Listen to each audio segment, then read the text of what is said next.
Taiwo Alabi. I'm a teacher in Ikorodu Junior Grammar School, Lagos State, Nigeria.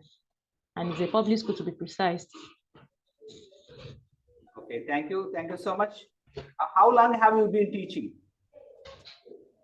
For about 5 years now. Okay. So, yes. One after another, my students will interact with you. And of course, they would like to ask some questions. So, who is going to ask the question? Introduce yourself first before you ask. What is the importance of home economics? Oh, importance of home economics. Okay, thank you very much.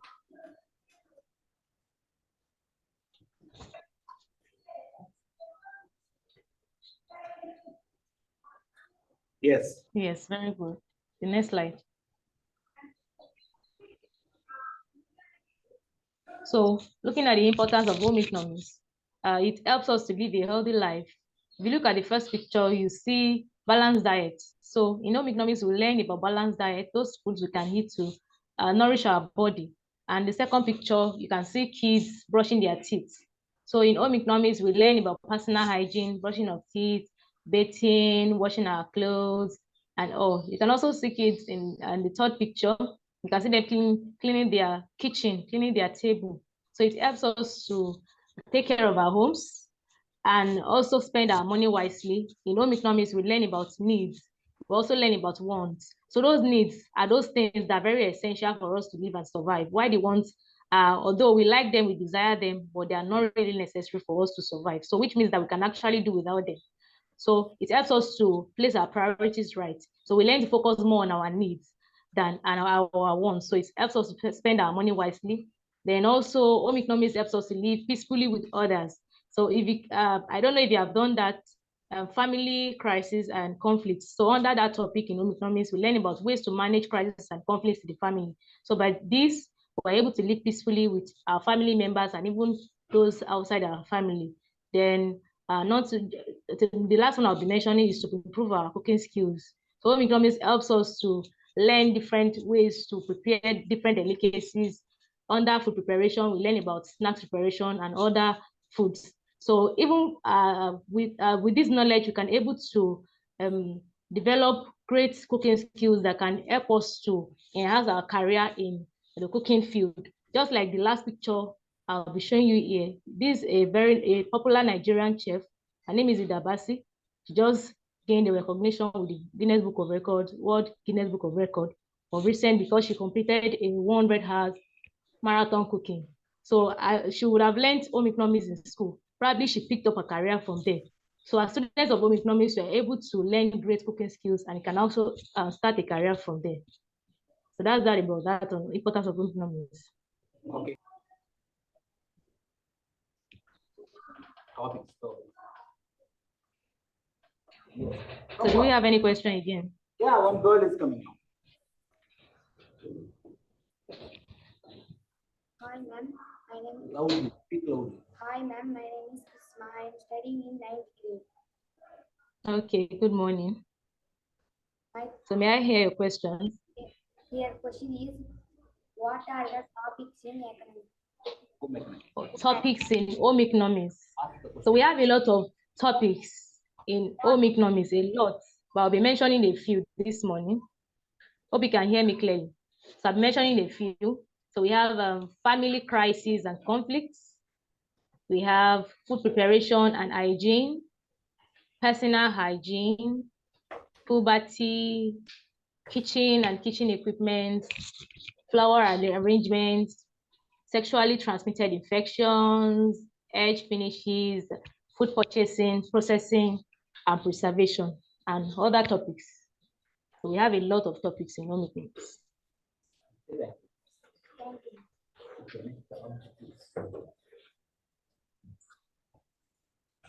Hello, ma'am. Hello. My name is Bushra. I am an 8th grade student. I am from Z.P.H.S Ilavaram. Here, my question is, what are the main objective of education in Nigeria? Okay, objectives of education in Nigeria. So Nigeria is a country with different people from different ethnic groups, different cultural backgrounds.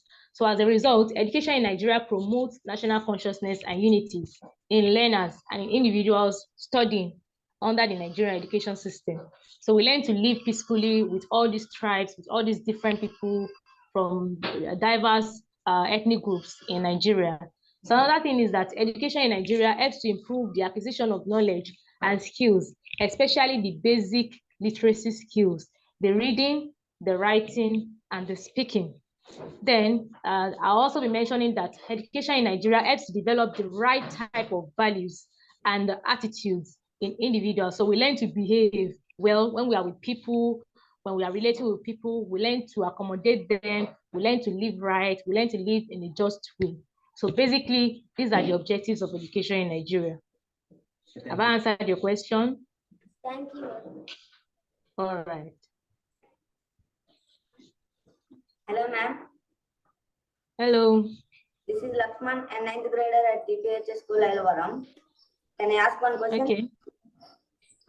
Please go ahead.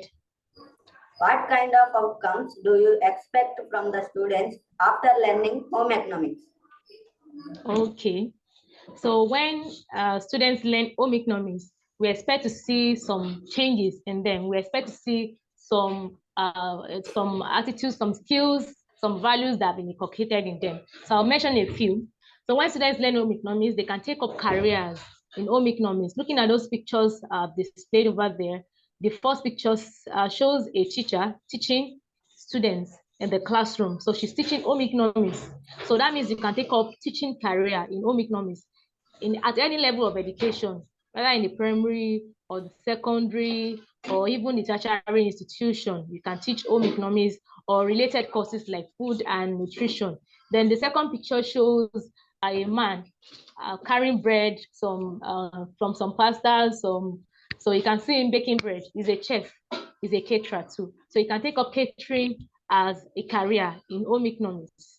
Then the third one I've mentioned here is event planning. You can see this all being decorated.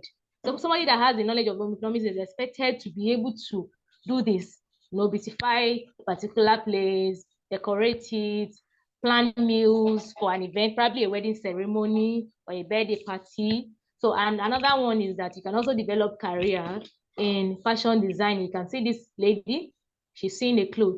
So you can take up different careers in home economics as a result of studying that subject. Another one is that it makes you become self-reliant. After taking up all these skills, all these vocational skills, you can make money for yourself. You don't have to depend on some other persons for survival. So you can take care of yourself with the little income you gain from this career. Another one is that you are expected to live a healthy life. Having learned personal hygiene, having learned about balanced diet, having learned about how to take care of our homes, you can live a healthy life. Then you can become great homemakers. So as a result of studying home economics, you become great homemakers. You take care of the home properly, cook for the family, care for the children, serve as role model to the children, and so on. So I hope I've been able to answer this question. Thank you. All right. Okay, Taiwo, I think who is going to ask the next question?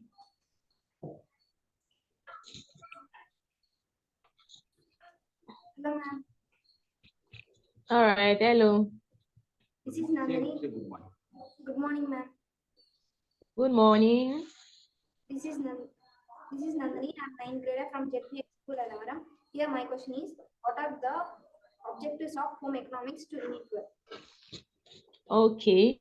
Objectives of home economics to individuals. So home economics is basically to help students live or individuals live a healthy life. I think I've said that several times, and also help them to become great homemakers. When I mean homemakers, I mean somebody that takes care of the home. So you can be a great homemaker. Also to help them develop vocational skills like catering, like soap making, fashion designing, and so on. And to also develop 21st century skills. 21st century skills like growth mindset, like communication, like leadership, and so on. Thank you. You're welcome.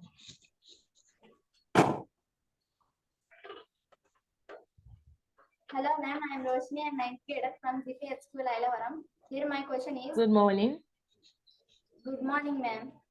Do Good all morning. study home economics at school? Can you come over again? Do all students study home economics at school? Oh, do all students study home economics at school? Okay, I will answer this way. For junior secondary school in Nigeria, we have the primary school, we have the secondary school, and the secondary school is divided into two. So primary school students, basically, they all study home economics.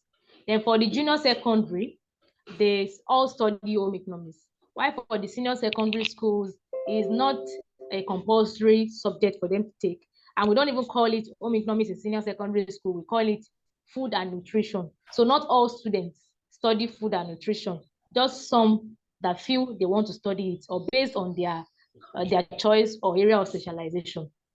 But basically in junior and primary, all students study home economics.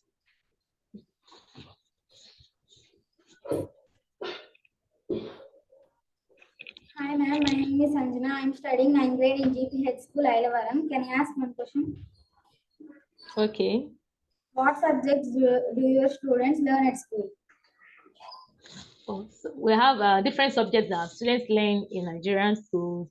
We have mathematics, we have English, we have social studies, we have security education, we have French, we have our native language, Yoruba language, we have Igbo language, we have Hausa language, and depending on the localities. So we have different languages that we study in schools. We also have religious studies like the Islamic religious studies and the Christian religious studies. We have agricultural science and so many other subjects. Thank you. All right.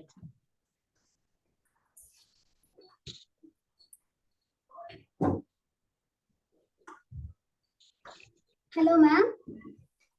Hello. Good morning, ma'am. Good morning. My name is Shaili. I am studying 9th grade at Z.P.H.S Ilavaram School. Here my question is, what is school day like in your country? What is what? What is school day like in your country?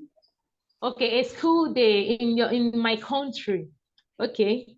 I'll just be general about it. Different schools with their own practice, but the general thing is in the morning, students come to school, like my school, by 7:30, the students converge on the assembly ground for morning devotion, where they sing, they dance, they worship, they pray in the Christian way and the Muslim way. Then also we'd have the school anthem, the district anthem, the national anthem be recited in the assembly. They could also have some extra activities on the assembly like debate, like mathematics competition, like spelling bee. And we also have the teachers coming up to give announcements or moral talks. The principal also coming to address the students, the vice principals are there addressing the students, and also giving important information to the students on the assembly. After which they all go back to their classes to start the day. And when they get to their classes, come in to take their various subjects. And by 11:20, all students go out for break to relax, to eat, and to also study if they wish to. And by 12 o'clock, they come back into the classroom and they continue taking classes till 2 o'clock, after which everybody leaves for their respective homes. Then on that days, we could have extracurricular activities like the fellowship, the school club, and sporting activities, depending on what we have on ground. So that's a typical school day in Nigeria. So, Saivo, for my understanding, your school closes at 2 p.m. Am I right? Yes. Yeah, my school closes by 2 p.m. That means it's too early for us. Our school closes at 4 p.m. Oh, that's why I said, depending on various schools. You know, we have private schools, we also have public schools. For the private schools, we could have some of them closing by 4, by 5. Oh. While in public school, the official closing time is 2 p.m. But we could have extra classes, probably extra lessons up to 3:30, depending on the school. Okay. But here in India, yes, recently our regional government has started giving training to the students for TOEFL Junior. TOEFL Junior. I didn't get that. Yeah. Recently, my regional government has started a new initiative of giving the training to the students for TOEFL juniors. Okay. Yeah. So in order to develop their accent, to be British and to be American, Yeah. do you have any such initiatives in your region in order to upgrade the spoken skills or accents of your students? I didn't get the last thing you mentioned Oh, about I mean, accent. in order to improve your students' accents. So, as like the initiative taken by my local government to give them training in TOEFL juniors. Are there Okay, are any? you saying that my students can learn other accents, like Yeah, yeah, European accents? yeah. Of course, of course. Schools take diction courses under English where they enhance their speaking skills. And at the same time, we also encourage Nigerian students to speak in the Nigerian way because that's the unique part of us, the unique part of our language. So even though we are learning the European culture in terms of speaking, we don't want to forget our mother tongue too. Yeah, absolutely. So when you speak Yeah. English, your mother tongue influence is there in your language. When I speak English, my own English, I think there is a mother tongue influence. So, but still we are able to understand each of us, and we are able to understand, we are able to communicate. That's very important. Yes, yes. Hi ma'am, my name is Asharani. I am studying 9th grade at Z.P.H.S Ilavaram. Here my question is, how often are teachers trained in your country for professional development? Okay. Teachers undergo training often in my country. Yes, from time to time. Like the school where I teach is a public school and is under Lagos State government in Nigeria. So Lagos State government periodically organizes trainings, workshops, seminars, professional development for our teachers to enhance their skills and abilities in their areas of specialization. That's from time to time. Then we also have some NGOs, the non-governmental organizations. They often organize different trainings, different programs, different courses, and different seminars to also help teachers develop professionally. I'll mention a few. We have the Teach for Nigeria. We also have the EduMa Consult. We have the 1 Million Teachers. We have the School Linker and others that organize periodic professional trainings for teachers. We take courses often, we take trainings, seminars, just to develop the teachers. So there's a measure put in place to develop teachers professionally in Nigeria.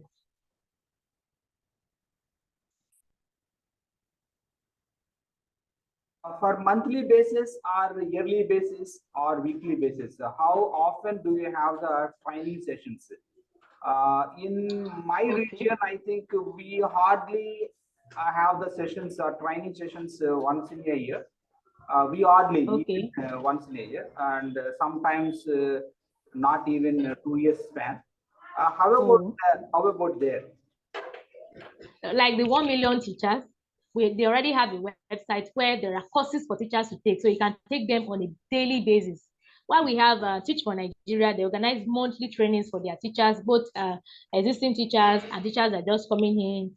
Then we have School Linker. They have ready-made courses for teachers to take. It could be in person, it could be virtual, and some other organizations that might that do it annually, some monthly. So it depends. So we have those ones put in place, either daily, monthly, annually. We have all of them in Nigeria. Okay. So here is our English textbook printed with the collaboration of our national government or central government. And do you have the textbooks? So how often do you change the textbooks? So the change in the textbook, it all depends on the government decision altogether. Okay. So how often does your local government change the textbooks? So what are the topics?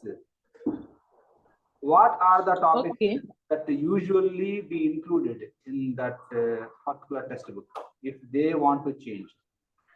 Okay. For the textbooks, I want to mention, before I answer your question, I want to mention that in public schools or like mine, government make provision for textbooks for the students, so they don't have to buy textbooks, but they may want to buy, but it's not as if they sell it to them. So it's free education, they give them textbooks. Then for changing of topics, is a periodic adventure. It doesn't happen too often, just once in a while, where they have to review the curriculum. It could take years. So it's not something that is done often. It takes years before they review the curriculum. And when they review the curriculum, we could have additional topics, for it's not something that happens all the time. Okay. Have I answered that? Yes. So you have just mentioned a few clubs that are part of your school. Okay. So I am curious to know about this club because I am an English teacher by profession. Okay. So are there any spoken English clubs in your school? So if there are such clubs, what are the activities of these clubs, and how are the students engaged in these clubs? Okay. Well, we have different clubs and societies in my school. So I'll mention some of them. The Young Writers Circle. So the Young Writers Circle, I will send you a link for the Young Writers Circle so they can look into their page and see the activities we have been doing so far. So we have the Young Writers Circle, we have the Boy Scout, the Guest Guy, we have the Homemakers Club, we have the Jet Club, and Literary and Debating Society. We also have the Language Club for the traditional dancers, traditional singers, poetry, reciters, and more. So we have different clubs in the school. So we have vocational clubs, uniform clubs, and some other clubs. Okay. Even Young Farmers Club, we have them. So for you to have a picture of what I'm talking about, I'll send you the details of the Young Writers Club so that you can go to their Facebook page. You can even show your students to see some of those things students have done so far. Yeah, you can do it. All right, I'll do that. Yes, and you please send it to my email so that I can share it with my students. So would you like to do that? Would you like to do it now? Okay. Okay, let me do it now. Okay. Okay. Just give me a few minutes. Okay. And meanwhile, I request you to answer one more question. In my government, I think it actually provides a free meal to each and every student that comes to the public school. In addition to that, free meal. Free meal. Yeah, free meal every day afternoon, and even uniform. You can see the girls wear the pink uniform and the boys wear the sky blue shirts. So they're all uniform provided by the government itself. And in addition to that, the shoes and belts and even bags and the books, notebooks, everything actually is issued by the government. In one word, we can say that the government looks after the needs of the children in every aspect. In all aspects, it looks after the children. So that is that's how these kids are so blessed in this part of India to enjoy the free facilities provided by the government. So are there such facilities in your region for the students that come to the public schools? Okay. For other states, there are some states that practice that, but for my state, since I started the profession, I don't think I've seen any free meal. But at the same time, students feed themselves. But for the uniforms, we don't sell uniforms. Students get their uniforms themselves. We don't sell uniforms. We don't give uniforms to students. For the sandals, they get them by themselves. For the books, government provides free books for the students. We could have some NGOs, some non-governmental organizations that come in and see the underprivileged students, give them free bags, give them free uniforms, free sandals, free notebooks, even textbooks, and even meals, as the case may be. But I can't really say that categorically. But you asked one more question. Yeah. What was the other question you asked? Yes, that the question is, yes, has your government been providing such things to the students? That's what I have asked. Okay, they provide basically what they need in the school, like the furniture, like their books and all. But their personal needs like the food, the school bags. I don't think there is anything of such. But for some states, I think I've had some states that do that, provide few meals for their students. Okay. So it's not a regular thing. These kids right now have to rush to their class because they have one more subject session is coming up. That will be the last session for them. All right. So All right. thank you so much for your valuable time.